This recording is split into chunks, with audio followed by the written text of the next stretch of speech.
Now we're ready for the most difficult endgames of all, rook and pawn. We'll start from this position. I reached this endgame against a strong master named Vader in the Donner Memorial Tournament in Amsterdam in 1996. I had the black pieces. As you can see, I'm up a pawn.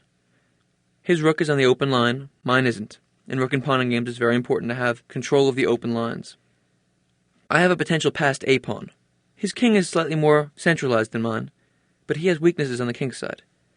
I'm sure you can see after the last few examples of bishop opposite color endgames that he has the potential for two weaknesses. One is the g3 pawn, and one is the defense of my passed a pawn. This will be his problem. Black to play. What's your instinct say? What would you play first?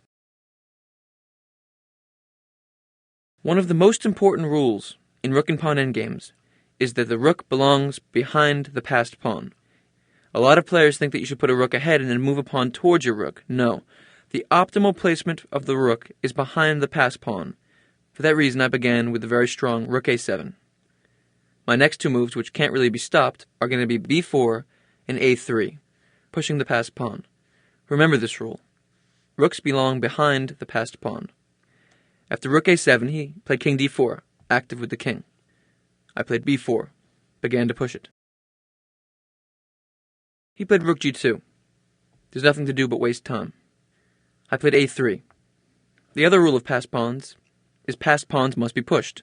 These are two things that Bruce and I used to work on together. The first one, to put your rook behind the passed pawn. The second one, passed pawns must be pushed. a3, b takes a3. How do you take back? Of course, b takes a3 for two reasons. One, it's supported by the rook, and second of all, you want your pawn to be as far away from his king as possible.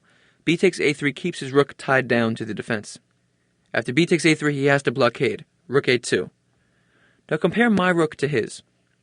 First of all, you see, I have all the scope. My rook can move up and down, maintaining the defense of the pawn, playing moves like rook a4 check, while his rook can't really go anywhere. If he moves away, then I just push my pawn and make a queen.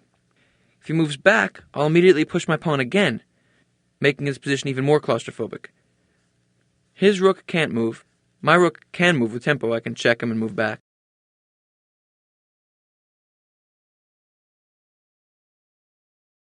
So what we see is that he's been successful in defending the queen side. My passed pawn has been blockaded, but his rook can't move. Now what remains is for me to activate my king and take advantage of his other weaknesses. Of course, the optimal square is for me to bring my king to g6, h5, and g4. If I get there, then I'm really going after his pawn on g3.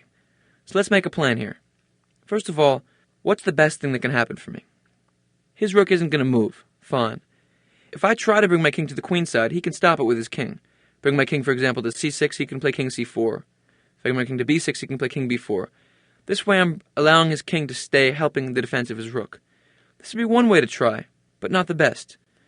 Optimally, I want to bring my king to the king side, force his defense to be spread out. It's also important to notice that if he decides to immediately run his king over to the queen side and win the pawn, bring his king to b3, and rook takes a3, then that rook trade will be decisive for me, because inevitably my king will already be, for instance, on g6, and then I would have moves like rook takes a3, king takes a3, king h5 to g4, king takes g3, and all of his pawns fall, and I win easily. So what remains is that my plan is going to be to play king g6 to h5, and hopefully to g4. That's what I want to do. If my king gets to g4, he has to defend the g3 pawn. He'll place his king, for instance, on f2. Then I want to break through on the king's side. I want to play the moves h6 and g5. Force all the trades. King takes g5. Then I want to hopefully get my king back to g4. He can maintain that defense, but then I could play f4. Force another trade. And after we trade that last pair of pawns, we see that he can't defend his pawn on e5. I'll take that. Then I'll have a 2-0 advantage, and I'll be able to win, because my king can come to his rook. King d5 to c4. His king can't help because it has to stay defending the e-pawn. My king will come to b3, and I'll win. That's my long-term plan. Now let's go back and try to put it into action. It's very useful in endgames to make a plan, to envision what the optimal setup is, and then make it happen. I played king g6, king e3, king h5, king f3. Now, I want to bring my king to g4. We know that. But I can't play king g4. because his king on f3 is guarding the square. How can I get it there? How do you force the black king into the g4 square? Remember the device we used before? Zugzwang. White has no moves. His king is on the only square that covers g4. If his rook moves over, I push the pawn and win the rook. If the rook moves back, I push the pawn, and he has no more rook moves, and he has the same problem as before. The move g4 hangs both the g4 and the h4 pawn. He has to give up the g4 square, if it's his move. So I played rook a4. Waited a moment. He's in Zugzwang, he has to go back, king f2. King g4. Okay, so I've achieved the first two phases of my plan.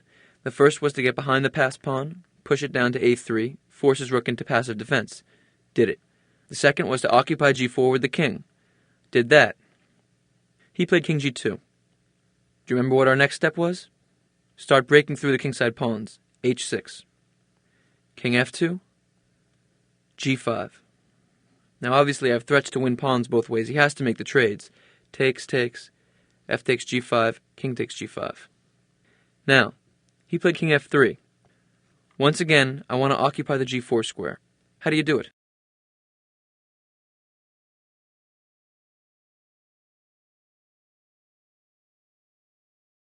Here I triangulated. I played king h5. I could have lost the tempo by moving my rook back, but I played king h5. If he moves his king, of course, I'll play king g4, and I've achieved what I wanted. He played rook h2 check. I played king to g6. He has to bring his rook back. Rook a2, and now king g5. I've lost the move. White to move. He has to go back. My opponent now saw that my plan was inevitable, and he resigned. Why? Let's go over the winning plan again. He's got to move his king, say king e3. I play king g4. He has to defend the pawn, king f2. I play f4. He has to take it. G takes f4, king takes f4. Now he can't defend his e-pawn with rook e2 because I would play a2. He has to play king e2, I play king takes e5. And now I have two pawns. Let's try to defend with white. King e3, king d5. King d3, e5. Now he has a question. If he plays king c3, I can just push my pawn, e4. Slowly but surely I'll push him back. Say he plays king b3, attacking the rook. I play rook a8. White could try a last-ditch attempt to trade places of rook and king. He can play rook d2 check, king e5, and then do the blockade with king a2. Notice that I was threatening to play a2, immediately trade off rooks, and then win the king and pawn endgame. If he plays king a2, it's okay. This isn't any better. Now I play e3, rook e2, king e4. The rook can't stop the pawn. My king easily wins the game. Once again, we see that two weaknesses are too hard to defend. So I wanted your first exposure to these rook and pawn endgames to be a somewhat simple one. I was up a pawn, I used the basic principles, I got behind the passed pawn, I pushed it, I tied his rook down to the defense, then I focused on the other side of the board. I put my king to g4, I put him in Zugzwang to force my way in, I traded down, simplified, and he resigned because he was going to lose the second pawn, and his weaknesses were too much to hold on to. This is a very good example of how to win a technical rook and pawn endgame. Now we're going to take a look at more double-edged ones, where it's more of a fight.